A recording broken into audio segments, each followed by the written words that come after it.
नमस्कार दोस्तों, स्वागत है आप सभी का आपके अपने YouTube channel GK search engine पर। तो दोस्तों, आज के इस वीडियो में हम बात करेंगे राजस्थान नगर पालिका अधिनियम 2009 से रिलेटेड 10 महत्वपूर्ण क्वेश्चन व्याख्या सहित। पूरा वीडियो बहुत ध्यान से देखना। PDF फाइल आप हमारे टेलीग्राम चैनल के माध्यम से डाउनलोड कर सकते हैं। तो चलिए स्टार्ट करते हैं। वीडियो स्टार्ट करने से पहले कल के वीडियो में मैंने आपसे जो क्वेश्चन पूछा था वो था नगर पालिका की संरचना में निर्वाचित सदस्यों की कम से कम संख्या कितनी होती है। तो नगर पालिका की संरचना में जो निर्वाचित सदस्यों की संख्या कम से कम होती है 13, यानी कि सी ऑप्शन यहाँ पर बिल्कुल सही था। जिन दोस्तों ने सी ऑप्शन कमेंट बॉक्स में सही जवाब दिया था उनको हार्दिक शुभकामनाएं। तो धारा 6(1) राजस्थान नगर पालिका अधिनियम 2009 की धारा 6(1 जिसमें नगर पालिका की संरचना के बारे में दिया गया है, जिसमें निर्वाचित सदस्य वो कम से कम 13 हो सकते हैं। पदेन सदस्य जिसमें विधायक और सांसद होते हैं। इसके अलावा मनोनीत सदस्य होते हैं वो नगर पालिका प्रशासन का विशेष ज्ञान रखने वाले होते हैं। नगर पालिका बोर्ड में जो 6, नगर परिषद में 8 और नगर निगम में इनकी संख्या 12 होती है। तो चलिए स्टार्ट करते हैं आज के जो क्वेश्चन है। पहला क्वेश्चन है, निम्नलिखित में से कौन सी धारा सही सुमेलित नहीं है। इसमें 4 अलग अलग धारा है वो दी गई है। इसमें पहचानना है कि कौन सी धारा सही सुमेलित नहीं है। पहला सही सुमेलित है, सही सुमेलित कौन सी है उसको पहचानना है। तो धारा 29 भ्रष्ट आचरण जो बिल्कुल सही दिया गया है। धारा 29 के अंतर्गत भ्रष्ट आचरण से संबंधित प्रावधान दिए गए हैं। तो अभी तक तो ए सही है।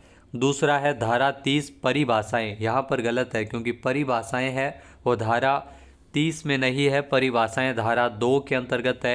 धारा 30 के अंतर्गत निर्वाचन संबंधी मामलों का सिविल न्यायालय की अधिकारिता से बाहर होने से संबंधित प्रावधान है। तो दूसरा ऑप्शन यहाँ पर गलत है। तीसरा है धारा 31 जो जिला निर्वाचन अधिकारी से संबंधित है। तो ये भी गलत है क्योंकि जिला निर्वाचन अधिकारी है, ये धारा 31 में नहीं है, ये धारा 17 के अंतर्गत दिया गया है। धारा 31 में निर्वाचन याचिका के बारे में है। फिर है धारा 38 कार्यभार सौंपना, तो यहाँ पर यह भी गलत हो गया। धारा 38 में कार्यभार सौंपना ये भी गलत है क्योंकि धारा 38 में त्यागपत्र दिया गया न कि कार्यभार सौंपना। तो यहाँ पर ऑप्शन ए बिल्कुल सही सुमेलित था, धारा 29 भ्रष्ट आचरण। आइए जानते हैं इम्पॉर्टेंट फैक्ट्स। तो धारा 29 जिसमें भ्रष्ट आचरण के बारे में दिया गया है, परिभाषाएं धारा 2 में है। धारा 30 में ध्यान रखना निर्वाचन संबंधी मामलों का सिविल न्यायालय की अधिकारिता से बाहर होना, इसका प्रावधान है। जिला निर्वाचन अधिकारी धारा 17 में दिया गया है। धारा 31 में निर्वाचन याचिका के संबंध में प्रावधान है और धारा 38 जिसमें त्यागपत्र के संबंध में प्रावधान है, जबकि कार्यभार सौंपना यह दिया गया धारा 50 में। नेक्स्ट है, निम्नलिखित में से भ्रष्ट आचरण से संबंधित कथनों पर विचार कीजिए। इसमें 4 कथन दिए गए हैं भ्रष्ट आचरण से संबंधित। तो इसमें सही ऑप्शन हो जाएगा डी। जी हाँ, प्रत्यक्ष या अप्रत्यक्ष रूप से हस्तक्षेप का प्रयत्न करना भ्रष्ट आचरण के अंतर्गत आता है। सामाजिक बहिष्कार, दैवीय विपदा जैसे डर इसमें शामिल है। आइए जानते हैं इम्पॉर्टेंट फैक्ट्स। तो राजस्थान नगर पालिका अधिनियम 2009 की धारा 29 जिसमें भ्रष्ट आचरण के बारे में प्रावधान किया गया है कि यदि किसी उम्मीदवार या उसके अभिकर्ता या किसी अन्य व्यक्ति द्वारा किसी भी व्यक्ति को किसी प्रकार की रिश्वत, प्रलोभन या परितोषण धन या अन्य रूप में प्रत्यक्ष या परोक्ष रूप में दिया जाता है, तो इसका उद्देश्य हो कि किसी अन्य उम्मीदवार को अपना नाम वापस लेने या निर्वाचक को मत देने या किसी को मत देने से विरत करने का प्रयास हो, तो इसमें प्रत्यक्ष या अप्रत्यक्ष रूप से हस्तक्षेप का प्रयत्न, सामाजिक बहिष्कार, दैवीय विपदा का डर या अन्य कोई धमकी इसमें दी जाती है। तो इसमें यह भ्रष्ट आचरण से संबंधित कथन है जो सही दिया गया है। इसके अलावा लोक नीति की घोषणा हस्तक्षेप नहीं समझा जाएगा। नेक्स्ट है, निम्नलिखित में से किस व्यक्ति को सहायता लेने पर वह भ्रष्ट आचरण के अंतर्गत आएगा। जी हाँ, भ्रष्ट आचरण के अंतर्गत अगर बात करें तो पुलिस बल के सदस्य से सहायता लेने पर। इसके अलावा जो राजपत्रित अधिकारी, आबकारी अधिकारी, तो यहाँ पर डी ऑप्शन यहाँ पर बिल्कुल सही, उपरोक्त सभी। आइए जानते हैं इम्पॉर्टेंट फैक्ट्स। तो राजस्थान नगर पालिका अधिनियम 2009 की धारा 29 जिसमें भ्रष्ट आचरण के बारे में प्रावधान किया गया है, इसमें ऐसा कोई वे जो इस अधिनियम के अधीन बनाए गए नियमों का उल्लंघन करता है निम्नलिखित वर्गों को इसमें जो व्यक्तियों से सहायता लेने का प्रयास करता है, जिसमें राजपत्रित अधिकारी, संघ के सशस्त्र बलों के सदस्य, पुलिस बल के सदस्य आबकारी अधिकारी, राजस्व अधिकारी जिसमें पटवारी और इसी प्रकार के अधिकारी सम्मिलित है। सरकारी सेवा के व्यक्तियों का ऐसा जो अन्य वर्ग जो विहित किया जाए तो वह भ्रष्ट आचरण के अंतर्गत आता है। नेक्स्ट है, निर्वाचन याचिका कितने समय में दायर की जा सकती है। निर्वाचन याचिका जो धारा 31 के अंतर्गत दी गई है, धारा 31 जिसमें निर्वाचन याचिका के संबंध में प्रावधान है, और यह निर्वाचन याचिका निर्वाचन के 1 माह के भीतर दायर की जा सकती है।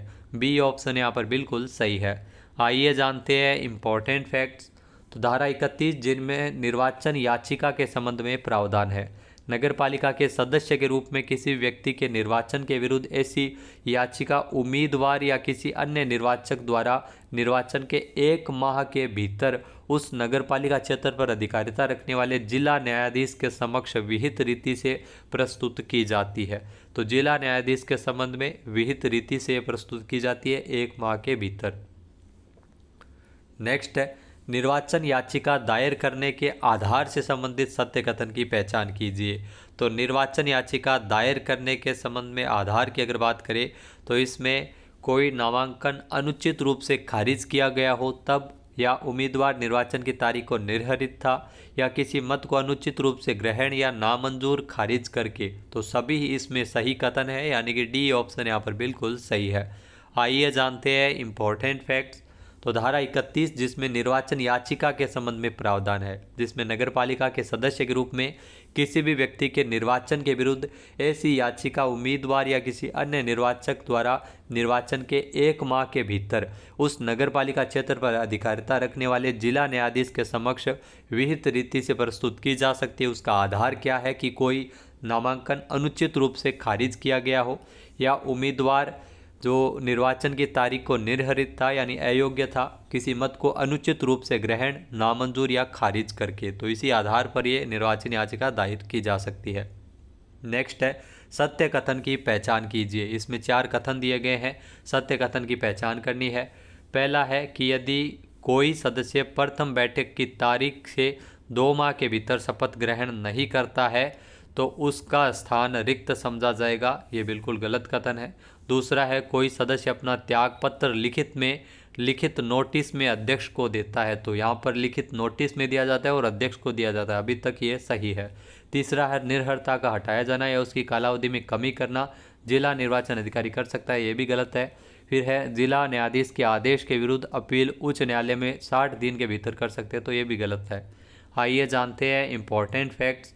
तो धारा 38 जिसमें त्यागपत्र से संबंधित प्रावधान है, जिसमें कोई सदस्य कार्यपालक मजिस्ट्रेट द्वारा सम्यक रूप से अनुप्रमाणित उस आशय का लिखित नोटिस अध्यक्ष को देकर अपनी सदस्यता से त्यागपत्र दे सकता है, और ऐसा त्यागपत्र नोटिस की तारीख से 15 दिन की समाप्ति के पश्चात अध्यक्ष द्वारा त्यागपत्र स्वीकार करने की तारीख जो भी पहले वो प्रभावी रहेगा।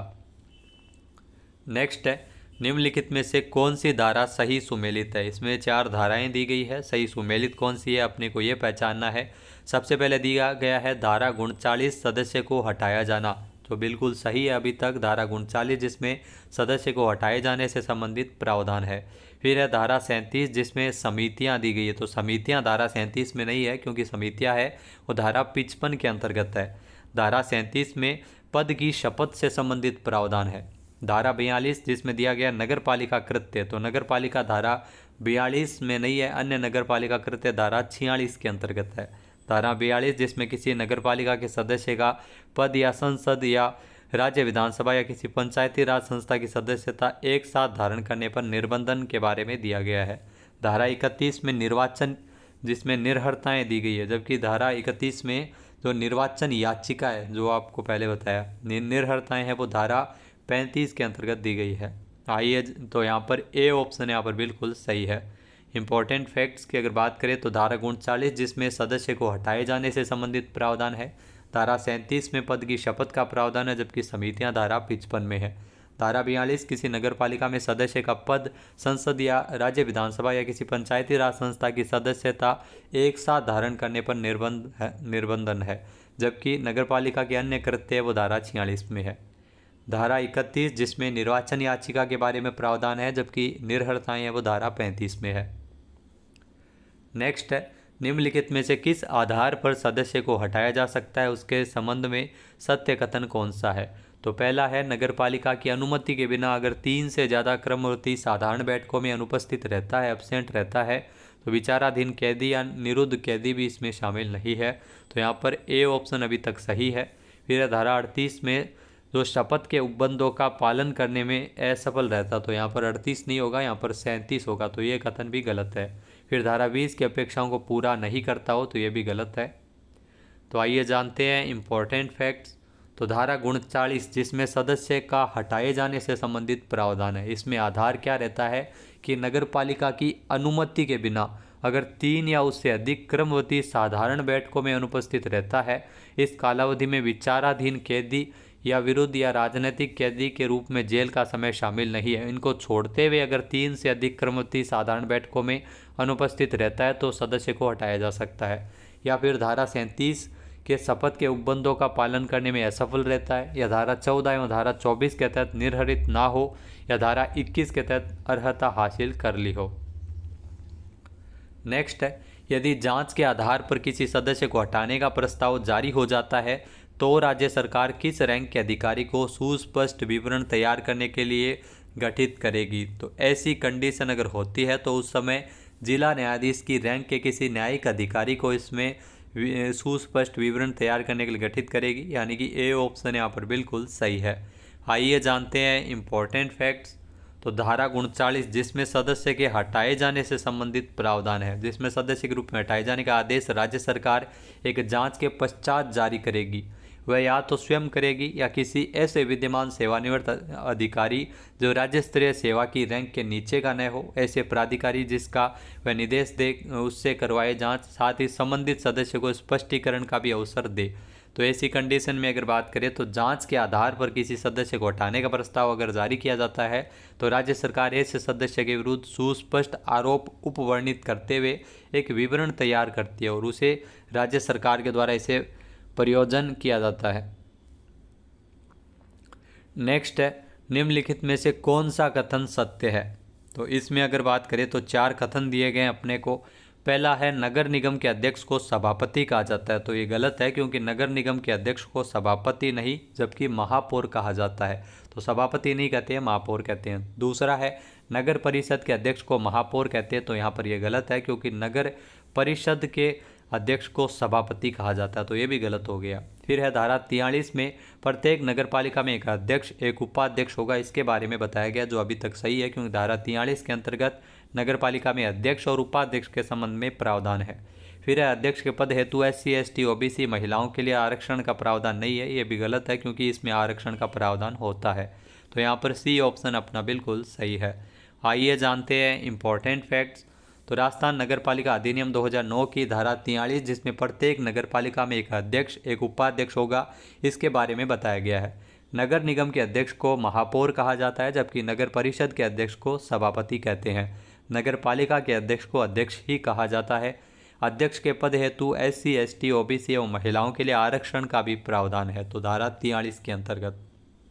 अब बात करते हैं आज के हमारे क्विज की, जिसका आंसर आप सभी को कमेंट बॉक्स में देना है। तो आज का क्विज है, निर्वाचक रजिस्ट्रीकरण अधिकारी या अन्य व्यक्ति अपने पदीय कर्तव्य के भंग का दोषी पाया जाता है तो उसे किस तरह की सजा का प्रावधान है।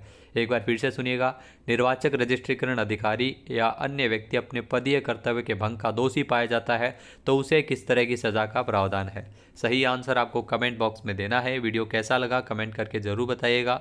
जय हिंद, जय भारत, जय राजस्थान।